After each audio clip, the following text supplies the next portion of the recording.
यदि भैरों को सुनाना है तो आवाज़ को बहुत जोरदार करना होगा।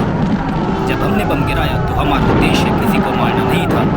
हमने अंग्रेज़ी हुकूमत पर बम गिराया था। अंग्रेज़ों को भारत छोड़ना चाहिए और उसे आज़ाद कर देना चाहिए। लाहौर जेल में बंद कुछ कैदियों की एक चिट्ठी जेल में ही बंद एक नौजवान के पास पहुंची, जिसमें लिखा था कि हमने अपने भागने के लिए एक रास्ता बनाया है, लेकिन हम चाहते हैं कि हमारी जगह आप उससे निकल जाएं। युवक ने चिट्ठी के बदले में जवाब भेजा, धन्यवाद, मैं आपका आभारी हूँ, लेकिन ये आग्रह स्वीकार नहीं कर सकता। अगर ऐसा किया तो मेरे जीने का मकसद ही ख़त्म हो जाएगा। मैं चाहता हूँ मेरी शहादत देश के काम आए और युवाओं में प्रेरणा और जोश भरने का काम करे, जिससे देश को जल्द से जल्द आज़ादी मिल सके। वो युवक थे 24 साल के शहीद आजम भगत सिंह। भगत सिंह का जन्म 28 सितंबर 1907 को लायलपुर ज़िले के बांगा में हुआ था, जो अब पाकिस्तान में है। उस समय उनके चाचा अजीत सिंह और श्वान सिंह भारत की आज़ादी में अपना सहयोग दे रहे थे। ये दोनों करतार सिंह सराभा द्वारा संचालित गदर पार्टी के सदस्य थे। भगत सिंह पर इन दोनों का गहरा प्रभाव पड़ा था, इसलिए बचपन से ही अंग्रेजों से घृणा करने लगे थे।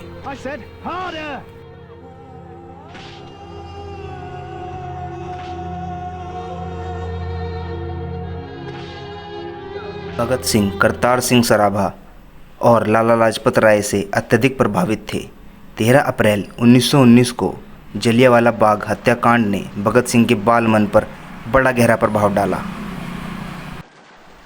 साम्राज्यवाद का नाश हो का नारा लेकर लाहौर के नेशनल कॉलेज की पढ़ाई छोड़कर 1920 में भगत सिंह महात्मा गांधी द्वारा चलाए जा रहे अहिंसा आंदोलन में भाग लेने लगे, जिसमें गांधी जी विदेशी सामानों का बहिष्कार कर रहे थे। 14 वर्ष की आयु में ही भगत सिंह ने सरकारी स्कूलों की पुस्तकें और कपड़े जला दिए। इसके बाद उनके पोस्टर गाँव में छपने लगे। भगत सिंह पहले महात्मा गांधी द्वारा चलाए जा रहे आंदोलन और भारतीय नेशनल कॉन्फ्रेंस के सदस्य थे। 1921 में जब चौरा चौरा हत्याकांड के बाद गांधी जी ने किसानों का साथ नहीं दिया तो भगत सिंह पर उसका गहरा प्रभाव पड़ा। उसके बाद चंद्रशेखर आज़ाद के नेतृत्व में गठित हुई गदर दल के हिस्सा बन गए। उन्होंने चंद्रशेखर आज़ाद के साथ मिलकर अंग्रेज़ों के खिलाफ आंदोलन शुरू कर दिया। 9 अगस्त 1925 को शाहजहांपुर से लखनऊ के लिए चली 8 नंबर डाउन पैसेंजर से काकोरी नामक छोटे से स्टेशन पर सरकारी खजाने को लूट लिया गया। यह घटना काकोरी कांड नाम से इतिहास में प्रसिद्ध है। इस घटना को अंजाम भगत सिंह, राम प्रसाद बिस्मिल, चंद्रशेखर आज़ाद और प्रमुख क्रांतिकारियों ने साथ मिलकर अंजाम दिया था। काकोरी कांड के बाद अंग्रेज़ों ने हिंदुस्तान रिपब्लिक एसोसिएशन के क्रांतिकारियों की धरपकड़ तेज कर दी और जगह जगह अपने एजेंट्स बहाल कर दिए। भगत सिंह और सुखदेव लाहौर पहुंच गए। वहां उनके चाचा सरदार किशन सिंह ने एक खटाल खोल दिया और कहा कि अब यहीं रहो और दूध का कारोबार करो। भगत सिंह कागज़ पेंसिल ले दूध का हिसाब करते, पर कभी हिसाब सही नहीं मिलता। सुखदेव खुद ढेर सारा दूध पी जाते और दूसरों को भी मुफ्त पिलाते। उनके चाचा भगत सिंह की शादी कराना चाहते थे, लेकिन भगत सिंह कहते, ज़माने भर में मिलते हैं आशिक कहीं, मगर वतन से खूबसूरत कोई सनम नहीं होता। नोटों में भी लिपट कर, सोने में सिमट कर मरे हैं शासक कहीं, मगर तिरंगे से खूबसूरत कोई कफन नहीं होता। चाहे जान मेरी ये रहे ना रहे।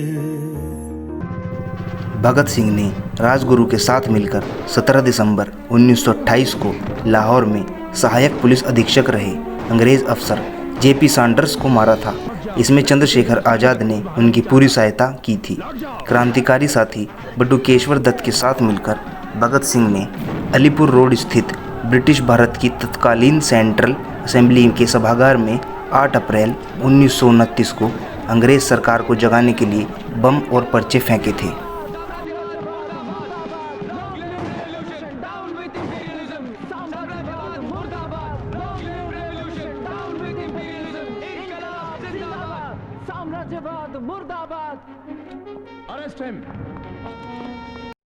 जेल में भगत सिंह करीब 2 साल रहे। इस दौरान वे लेख लिखकर अपने क्रांतिकारी विचार व्यक्त करते रहे। जेल में रहते हुए उनका अध्ययन बराबर जारी रहा। उस दौरान उनके लिखे गए लेख व परिवार को लिखे गए पत्र आज भी उनके विचारों के दर्पण हैं। अपने लेखों में उन्होंने कई तरह से पूंजीपतियों को अपना शत्रु बताया है। उन्होंने लिखा कि मजदूरों का शोषण करने वाला चाहे एक भारतीय ही क्यों ना हो, वह उनका शत्रु है। उन्होंने जेल में अंग्रेजी में एक लेख भी लिखा जिसका शीर्षक था मैं नास्तिक क्यों हूँ। जेल में भगत सिंह व उनके साथियों ने 64 दिनों तक भूख हड़ताल की।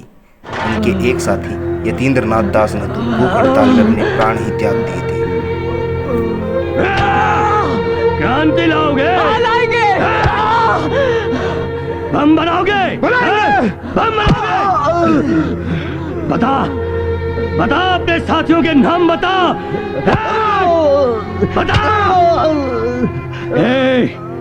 तू बता अपने साथियों के नाम।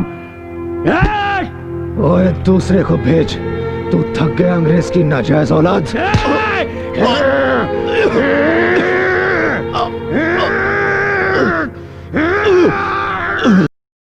राख का हर कण मेरी गर्मी से गतिमान है।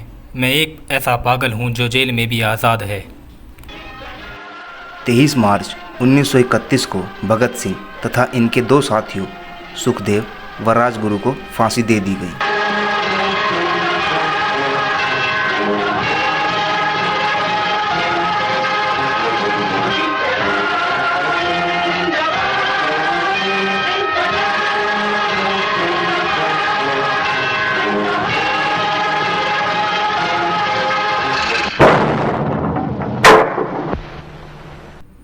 मुझे दंड सुना दिया गया है और फांसी का आदेश हुआ है।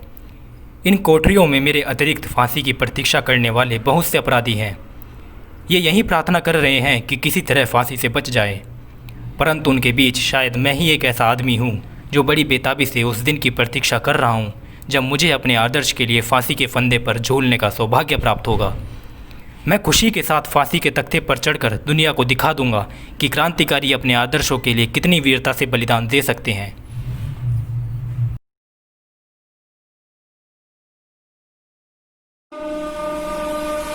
भगत सिंह की शहादत से न केवल अपने देश के स्वतंत्रता संघर्ष को गति मिली, बल्कि नवयुवकों के लिए भी वह प्रेरणा का स्रोत बन गए। वह देश के समस्त शहीदों के सिरमौर बन गए। भारत और पाकिस्तान की जनता उन्हें आज़ादी के दीवाने के रूप में देखती है, जिसने अपनी जवानी सहित सारी ज़िंदगी देश के लिए समर्पित कर दी।